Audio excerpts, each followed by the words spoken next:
तो आज हम लोग देखेंगे मॉडर्न हिस्ट्री। हमारा पहला चैप्टर है ये, अराइवल ऑफ द यूरोपियंस। तो यूरोपियंस कौन कौन आए, कैसे आए और ब्रिटिश उनमें कैसे रूल किया, ये सब इसमें पढ़ेंगे। तो फिर देखते हैं हम लोग पहले स्लाइड को। पहला स्लाइड में हमारे पर्सन है, मतलब इंडिविजुअल पर्सन जो इंडिया में सबसे पहले आए। सबसे पहले ट्राई किए थे कोलंबस ने इंडिया आने के लिए, बट कोलंबस को इंडिया नहीं मिला था, उनको अमेरिका मिला था। इसलिए वहाँ के जो ट्राइबल पीपल है उन्हें इंडियंस बोलते हैं या फिर अमेरिकन इंडियन। ये कोलंबस चाहते तो थे इंडिया आने के लिए, पर उन्हें मिल गया था अमेरिका। यूरोपियन कंट्रीज में ये ये बहुत ट्राई किया जाता था वर्ल्ड डोमिनेशन कर लिया, कि पूरे वर्ल्ड के ऊपर कब्जा, क्योंकि वो लोग समझते थे कि घोड़े लोग ही पूरे दुनिया पे कब्जा कर सकते हैं, और इसके लिए इंडिया बहुत ही जरूरी था। क्योंकि इंडिया ट्रेड में काफी आगे था और काफी डेवलप कंट्री था। ना सिर्फ ट्रेड बल्कि कॉटन और दूसरे कपड़ों को भी ट्रेड बहुत इंपॉर्टेंट था वर्ल्ड डोमिनेशन के लिए, और इंडिया उनमें सबसे आगे था। तो कोलंबस ने सबसे पहले ट्राई किया। 1492 में उनको इंडिया ना मिलकर उनको अमेरिका मिला, और अमेरिका में उन्होंने अमेरिकन को अमेरिकन इंडियन या फिर इंडियन नाम से जाना गया उनको। फिर आए Vasco da Gama. Vasco da Gama Portugal के थे, तो उनको सबसे पहले इंडिया मिला 1498 में। 1498 में जब उनको इंडिया मिला तो वास्को ड गामा ट्रेड करने के लिए सिर्फ एक शिप लाए थे, और जब वो ट्रेड करके इंडिया से वापस गए तो फिर उनको 3 शिप लगे थे इंडिया से सामान ले जाने के लिए। तो जब वो यूरोप वापस गए तो सारी कंट्रीज को पता चला कि इंडिया एक बहुत ही वेल्दी कंट्री है और इंडिया पे कब्जा करना कितना जरूरी है उनके वर्ल्ड डोमिनेशन के लिए। तो इसलिए एक के बाद एक यूरोपियन कंट्रीज इंडिया में आते चले। अब हम लोग देखेंगे कौन कौन सी कंट्रीज इंडिया में आई और कौन कौन से साल में। सबसे पहले आए पोर्टुगल, क्योंकि वास्को ड गामा पोर्टुगल के थे और उनको इंडिया आने का रूट पता था, इसलिए सबसे पहले आया पोर्टुगल। पोर्टुगल आए 1498 में ट्रेड करने के लिए। उसके बाद आए डच 1595 में। इनसे एक साल बाद आए डच। इससे पता चलता है करीब करीब इन दोनों के बीच 100 ईयर्स का डिफरेंस था। पोर्टुगल कभी नहीं चाहता था कि इंडिया का ट्रेड रूट किसी और कंट्रीज को पता चले, क्योंकि तब उनका मोनोपोली जो होता है, मोनोपोली मतलब कोई एक कंट्री दूसरे कंट्री से ट्रेड करता है या फिर कोई एक इंडस्ट्री दूसरे इंडस्ट्री से ट्रेड करता है, वो खत्म हो जाता। तो पोर्टुगल बहुत ट्राई किया कि इंडिया को छुपा के रखने के लिए, पर करीब 100 साल बाद डच को पता चल गया इंडिया के बारे में। डच को पता चलने के बाद आस्ते आस्ते बात फैल गया, और इंग्लैंड और उसके बाद फ्रांस को भी पता चल गया। इंग्लैंड और फ्रांस के बीच ये जो 64 ईयर्स का आप डिफरेंस देख रहे हैं, इसलिए नहीं था कि इंडिया का रूट पता नहीं था। इंडिया का रूट सारी यूरोपियन कंट्रीज को पता था, पर 15th सेंचुरी में ऐसा हो गया था कि वर्ल्ड डोमिनेशन के लिए बस 2 ही कंट्रीज बच गई थी फाइट में, इंग्लैंड और फ्रांस। तो फिर इंग्लैंड जो जगह में जाता था, फ्रांस उस जगह को कैप्चर करना चाहता था, फिर इंग्लैंड कभी नहीं ये चाहता था कि फ्रांस उस जगह पे आ जाए। इसलिए 64 ईयर्स का टाइम लग गया फ्रांस को इंग्लैंड आने के लिए। तो सबसे पहले आए पोर्टुगल 1498 में, फिर आए डच 1595 में, फिर आए इंग्लैंड 1600 में, और लास्ट में फ्रांस 1664 में। इंडिया से जाने के लिए ठीक इसका उल्टा था। सबसे पहले गए थे इंडिया से फ्रांस, उसके बाद इंग्लैंड, फिर डच, और एकदम लास्ट में कंट्री से गए थे पोर्टुगल। आने का और जाने का ठीक उल्टा सीक्वेंस है। अब देखेंगे अगली स्लाइड। अगली स्लाइड में हम देखेंगे इंग्लैंड ने कैसे इंडिया पे कैप्चर किया, 200 ईयर्स रूल किया। ये देखेंगे पहले इंग्लैंड आए थे एज ट्रेडर्स। उनका सिर्फ यही दिखाना था कि वो इंडिया से ट्रेड करना चाहते हैं, पर असलियत में वो हमेशा चाहते थे कि इंडिया को कैप्चर किया जाए और इंडिया के ट्रेड रूट्स यूज किया जाए। दिसंबर 1600 में इंग्लैंड पहली बार इंडिया में आई। एलिजाबेथ वन उस टाइम की जो रानी थी, उन्होंने परमिशन दिया था ट्रेड करने के लिए। उसके रूलर इंडिया में अकबर थे, पर एलिजाबेथ वन जब मर गए, उनके जगह पे जेम्स राजा बन गए थे इंग्लैंड के, और उन्होंने कैप्टन हॉकिंस को इंडिया में भेजा। इसको फिर से समझते हैं। 1600 ईयर में इंग्लैंड आए थे इंडिया में। अब इंडस्ट्री या कुछ भी हो, गवर्नमेंट से परमिशन लेना पड़ता था, पर उस टाइम इंग्लैंड में कोई गवर्नमेंट नहीं था, वहां पर राजा रानियों का रूल था। तो उस टाइम रानी थी एलिजाबेथ वन। एलिजाबेथ वन उस टाइम परमिशन दिया था ईस्ट इंडिया कंपनी। अब ये अच्छे से समझ लेते हैं, ईस्ट इंडिया कंपनी अलग है और इंग्लैंड अलग है। इंग्लैंड या फिर ब्रिटिश जो भी आप कहे वो अलग है। ईस्ट इंडिया कंपनी सिर्फ एक कंपनी है और ब्रिटिश एक कंट्री है, ठीक है। जैसे कि ईस्ट इंडिया कंपनी, मान लीजिए टाटास और इंडिया। इंडिया एक कंट्री है और टाटास उसकी एक सिर्फ कंपनी है, ठीक है। तो ईस्ट इंडिया कंपनी कोई कंट्री नहीं थी, सिर्फ एक ईस्ट इंडिया कंपनी कोई एक कंट्री नहीं थी, सिर्फ एक इंडस्ट्री थी, कंपनी थी, जैसे नाम से पता चलता है। और वो ट्रेड करने आए थे इंडिया में, और उसका सिर्फ एक ही था, एक ही लक्ष्य था कि इंडिया में कितना प्रॉफिट कर पाएंगे वो लोग, इंडियन से कितना प्रॉफिट कर पाएंगे। तो फिर देखते हैं एलिजाबेथ वन ने परमिशन दिया ईस्ट इंडिया कंपनी को कि जाओ तुम लोग और इंडिया में जाके ट्रेड करो। उस वक्त अकबर रूलर थे। इस वक्त एलिजाबेथ वन ने ये परमिशन दिया था। बाद में एलिजाबेथ वन जब मर जाती है तब जेम्स वहां के राजा बनते हैं, तो उन्होंने कैप्टन हॉकिंस को भेजा था शाहजहां के पास। अकबर के बेटे जहांगीर उस टाइम राजा थे। एलिजाबेथ वन ने भेजा था इंग्लैंड को ट्रेड करने के लिए।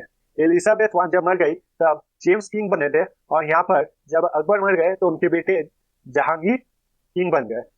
किंग जेम्स ने कैप्टन हॉकिंस को भेजा था जहांगीर के पास उनसे परमिशन लेने के लिए कि वो इंडिया में ट्रेड कर सके। कैप्टन हॉकिंस जो कि एक जहाज के कप्तान थे, और थॉमस लो जो कि एम्बेसडर थे, या फिर आप कह सकते दूत थे, वो गए थे जहांगीर के कोर्ट में बातचीत करने के लिए।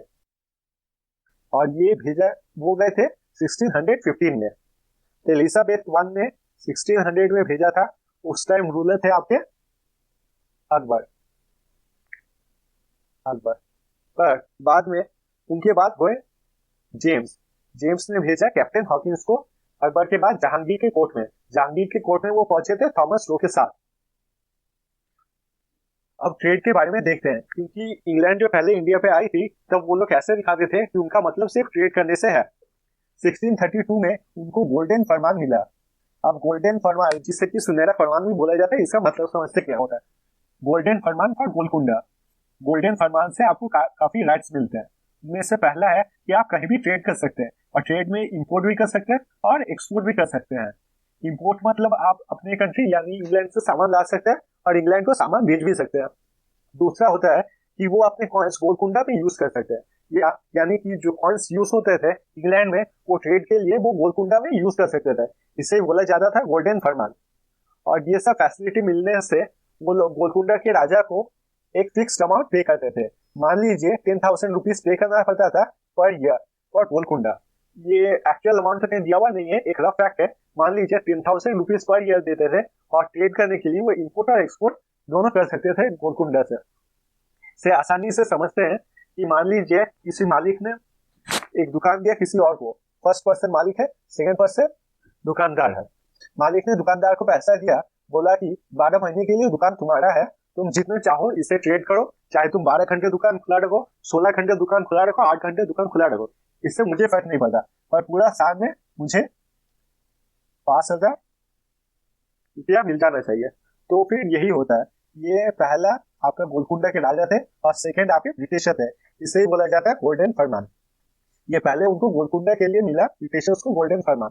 उसके बाद गोल्डन फरमान मिला था 1717 में भारत के राजा फारूक सियर ने उनको गोल्डन फरमान दिया था, और ये मिला था जॉन सरमन को।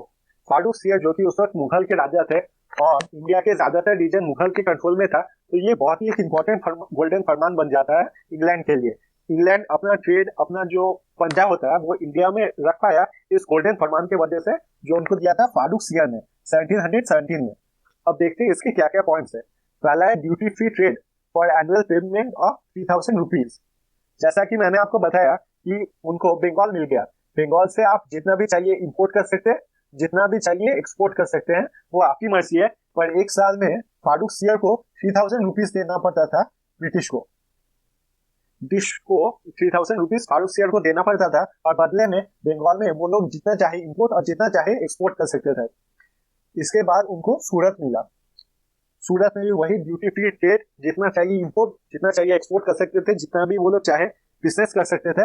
और ये बिजनेस करने के लिए उनको 10,000 रुपीज देना पड़ता था फारूक सियर को at the end of the year. और तीसरा और सबसे इंपॉर्टेंट पॉइंट जो गोल्डन फरमान में हुआ, वो अपने कॉइन्स बंगाल और सूरत में ऑल ओवर इंडिया कहीं भी चला सकते थे। मतलब उनके कॉइन्स ट्रेड के लिए यूज हो सकते थे। अब ये समझते, ये मान लीजिए southern side, coastal side of India. अब उस टाइम पे आर्मी से ज्यादा नेवल सी ज्यादा स्ट्रांग हुआ करती थी। अब देखिए जब बंगाल आ गया उनके पास, तो फिर ईस्ट कोस्ट आ गया, और सूरत आने पे उनके पास वेस्ट कोस्ट आ गया। फारूक सियर समझ रहा था कि वो सिर्फ ट्रेड करने आए, पर वो पूरे इंडिया पे कंट्रोल करने आए थे। और इसके लिए बहुत इंपॉर्टेंट था कि सी कोस्ट वो अपने पास कर ले, क्योंकि यूरोपियंस अगर आते उस टाइम पे, तो उस टाइम पे सी रूट से ही आते थे वो इंडिया पे। और सबसे इंपॉर्टेंट था इंडिया की ये कोस्टल एरिया को कैप्चर कर ले, ताकि वो अपना एक बेस बना पाए और स्ट्रॉन्ग आर्मी से लड़ पाए। पर फारूक सियर को सिर्फ यही लगा कि वो ट्रेड करना चाहते थे और फारूक सियर ने सिर्फ अपना प्रॉफिट देखा कि उसको अच्छा सा प्रॉफिट मिल रहा है। तो इसके बाद उनके पास सिर्फ साउथर्न पार्ट में, साउथर्न कंट्रीज की, साउथर्न जो स्टेट्स है उनके वहां कोस्ट उनके पास नहीं था। पर बाद में हम लोग देखेंगे कि साउथर्न पार्ट में भी वो अपना कोस्ट बना लेंगे। वो भी कैसे बनाएंगे वो भी हम लोग डिटेल्स में पढ़ेंगे। फिर आता है मैरिज ट्रीटी। ये मैरिज ट्रीटी सिर्फ इंग्लैंड यूज नहीं करती थी, बहुत साल पहले से ये यूज होता था। ये दो राजा रहते थे और जब वो एक दूसरे से लड़ाई नहीं करना चाहते थे, पीस रखना चाहते थे हमेशा के लिए, तो एक मैरिज के बंधन से बन जाते थे। इससे क्या होता था, दो फैमिलीज, स्ट्रॉन्ग फैमिलीज ज्वाइन कर जाती थी और उनके सारे प्रॉपर्टीज भी एक्सचेंज हो जाते थे। तो फिर ये हुआ पोर्टुगल और इंग्लैंड के बीच। अब ये याद रखने की बात है कि पोर्टुगीज इंडिया में सबसे पहले आए थे, इसलिए उनको इंडिया के सबसे अच्छे जगह जो थे वो पोर्टुगल के पास थे, तो इसलिए एंग्लो पोर्टुगल ट्रीटी हुआ। ये एंग्लो पोर्टुगल ट्रीटी हुआ था 23 जून 1661 को। मैरिज हुआ था बिटवीन चार्ल्स II और कैथरीन। चार्ल्स II थे ब्रिटिश के और कैथरीन थी पोर्टुगल की। इन दोनों के बीच शादी हुआ जिसे बोलते हैं Anglo Portuguese marriage. Portugal gave Bombay as a dowry to England. Portugal ने क्या किया, बॉम्बे को एज अ डाउरी दे दिया। ब्रिटिशर जब शादी किए पोर्टुगल की रानी कैथरीन से, तब उन्होंने शर्त रखा कि उनको इंग्लैंड चाहिए, ये एज अ मैरिज गिफ्ट उनको चाहिए। अब देखिए इंग्लैंड ने क्यों ये किया। जैसा कि आपने देखा, गोल्डन फरमान से बंगाल उनके पास था, पोर्टुगल उनके पास था, अब साउथ बाकी था और साउथर्न कैप्चर करने के लिए उनको पोर्ट मिल गया जो कि है बॉम्बे।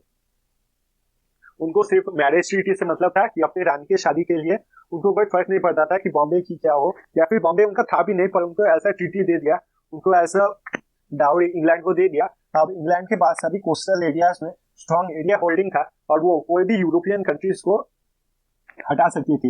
ये भी जानने का इंपॉर्टेंट पार्ट है कि उन्होंने ये कोस्ट पे उतना ज्यादा ध्यान नहीं दिया, क्योंकि अगर यूरोपियन कंट्रीज आती तो फिर वो वेस्टर्न पार्ट से आती, ना कि ईस्टर्न साइड से। ईस्टर्न साइड में हम लोग का एशिया है और एशिया से ज्यादा वो लोग चाहते थे कि यूरोपियंस को यहाँ से दूर रखा जाए। तो इसमें इंग्लैंड काफी सफल हुआ था। बाद में चार्ल्स II ने बॉम्बे दे दिया ईस्ट इंडिया कंपनी को in exchange of 10 pound. 10 pound के एक्सचेंज में ईस्ट इंडिया कंपनी को दे दिया ये बॉम्बे। तो फिर ईस्ट इंडिया के पास ये तीनों जगह आ गए और वो अपना एक स्ट्रॉन्ग होल्डिंग बना पाते थे। और ये सिर्फ हुआ एक्सचेंज ऑफ 10 पाउंड।